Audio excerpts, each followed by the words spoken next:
ইংরেজিতে একটি চমৎকার ফ্রেজ রয়েছে যার অর্থ হচ্ছে কোনো লাভ নেই।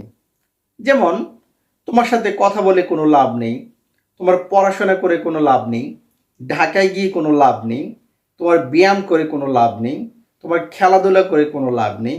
এমন যত সব বাক্য আছে এই সবগুলো বাক্যকে কিন্তু আমরা চমৎকার একটা ফ্রেজের মাধ্যমে ইংরেজিতে কিন্তু আমরা ব্যবহার করতে পারি।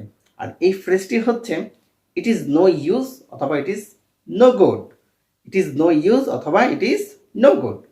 অবশ্যই একটা ছোট্ট একটি স্ট্রাকচার মনে রাখতে হবে, অর্থাৎ ইট ইজ নো ইউজ অথবা ইট ইজ নো গুডের পরে সবসময় ডিরান ফর্ম করতে হবে, অর্থাৎ ভার্বের সাথে আইনজি যোগ করতে হবে। তাহলে কয়েকটি এক্সাম্পলের মাধ্যমে আমরা এই বাক্যগুলোকে আমরা দেখে নেই। আমার সাথে কথা বলে কোনো লাভ নেই। আমার সাথে কথা বলে কোনো লাভ নেই। আর ইংরেজি হচ্ছে it is no use talking to me. It is no use talking to me. তোমার সাথে কথা বলে কোনো লাভ নেই। তোমার সাথে কথা বলে কোনো লাভ নেই।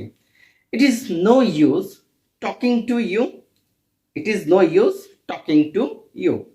অথবা it is no good talking to you. It is no good talking to you.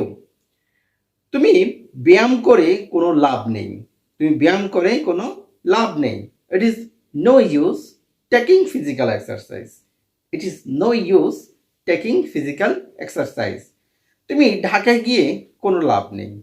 ঢাকায় গিয়ে কোনো লাভ নেই। It is no use going to Dhaka. It is no use going to Dhaka. তোমার কলেজে গিয়ে কোনো লাভ নেই। তুমি কলেজে গিয়ে কোনো লাভ নেই। It is no use going to college.